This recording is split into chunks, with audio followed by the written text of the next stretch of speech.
BA, BCom, BSc, MA, MCom करें विश्व की सबसे बड़ी यूनिवर्सिटी इग्नू से। सॉल्व असाइनमेंट्स और गाइड बुक्स प्राप्त करें। संपर्क करें Mahakal computers, DAV PG college के पास, पंच मंदिरा मोड़ से दाहिने, सिवान। किसने लोकसभा चुनाव से पहले चेताते हुए कहा कि सेकुलर पार्टियां मुसलमानों को भीख नहीं उचित हिस्सेदारी दे।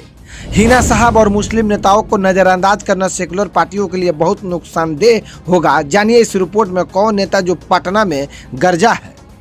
बेदारी कारवा के अध्यक्ष नजर आलम ने पटना में प्रेस कॉन्फ्रेंस कर खूब गरजे हैं और कई सवाल गोले जैसे दागे भी हैं। उन्होंने कहा है कि A to Z की पार्टियां होने का दावा करने वाली पार्टी राजद के अब सिर्फ यादवों की पार्टी बन गई है। यहाँ कहीं बीजेपी के खौफ खाकर सिर्फ एक धर्म विशेष की पार्टी कहलाने में गर्व महसूस करने लगी है।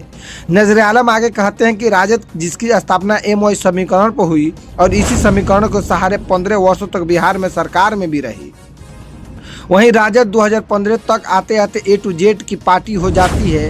लालू प्रसाद यादव के नूरे नज़र तेजस्वी यादव ने अपनी पार्टी को A to Z की पार्टी नहीं बल्कि जनसंघ की एक शाखा बनाकर रख दिया है।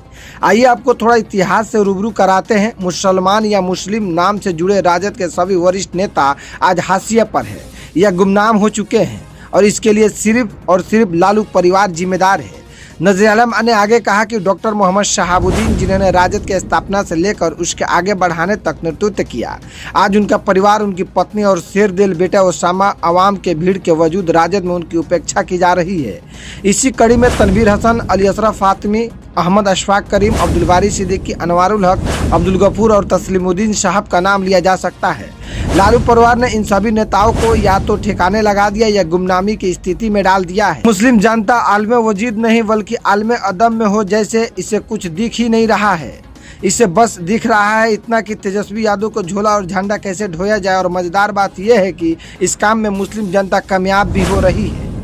दूसरी ओर देखा जाए तो लालू परिवार अपने परिवार समेत खासकर हिंदू और विशेष बिरादरी यादव को बढ़ावा दे रहे हैं। बात योग्यता की नहीं बल्कि धर्म और जाति की है। बात मीसा भारती को हो या अन्य महत्वपूर्ण लोगों में जगदानंद सिंह, शिवानंद तिवारी, प्रभुनाथ सिंह, चंद्रिका राय, भोला यादव, ललित यादव, चंद्रशेखर यादव, राहुल तिवारी और पुनीत कुमार सिंह का नाम लिए जा सकते हैं। तेजस्वी को समझना होगा कि उन्होंने न सिर्फ मुसलमानों को हाशिए पर धकेल दिया है बल्कि उन्होंने अपने पार्टी के भी हाशिए पर डाल दिया है। और अभी उन्हें इस बात को अंदाजा नहीं है कि 2024 के लोकसभा चुनाव के साथ ही 2025 के विधानसभा चुनाव में तेजस्वी में शून्य संसद और विधानसभा चुनाव में 3 सीटों पर सिमटेंगे। काल्पनिक पूर्वानुमान नहीं बल्कि तथ्य आधारित डेटा है। मुस्लिम समाज नींद से जागा हुआ तो मालूम पड़ता है पर अभी पूरी तरह जाग नहीं रहा है। इसने न जगने की कसम ले रखी है तो तेजस्वी ने मुस्लिम समाज, मुस्लिम को और मुस्लिम नेताओं को बर्बाद करने की ठान ली है। वही नजर आलम आगे कहते हैं कि हम ऑल इंडिया मुस्लिम बेदारी कारवा के मन से बताना चाहते हैं कि चाहे शहाबुद्दीन साहब की हो या उनकी पत्नी, उनके बेटे ओसामा साहब की या फिर ऊपर बताए गए अन्य मुस्लिम नेताओं की, अब अल्पसंख्यक समुदाय साहब परिवार के साथ है, मुस्लिम नेताओं के साथ है। जो हमारे हक देगा हम उसके साथ जाने की सोच सकते हैं। राजद को भी ये सोचना होगा, साथ ही तमाम पार्टियों को भी सोचना होगा जो बीजेपी से अलग रहकर धर्मनिरपेक्षता पर चुनाव लड़ती है। अगर आप सॉफ्ट हिंदुत्व की ओर भी गए तो खत्म हो जाएंगे।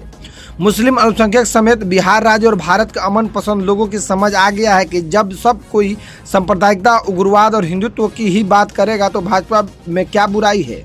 आज हमारा संदेश बिल्कुल साफ और स्पष्ट है कि राजद में हमें भीख की हिस्सेदारी नहीं बल्कि हमें हमारा हक की हिस्सेदारी दे। हमारे वरिष्ठ नेताओं के साथ आदर और सम्मान से पेश आए और उनके बच्चों के न सिर्फ उनका हक लौटाए बल्कि उन्हें राजनीति में भी वापस लाए। महत्वपूर्ण जिम्मेदारी दे, तभी आने वाला समय में चुनाव में मुस्लिम समाज, अल्पसंख्यक समाज राजद पर भरोसा कर सकता है। अन्यथा हमारे पास कई रास्ते खुले हैं और मंजिलें भी नजर आ रही है। ये सब बातें नजर आलम प्रेस जारी कर पटना में कही है।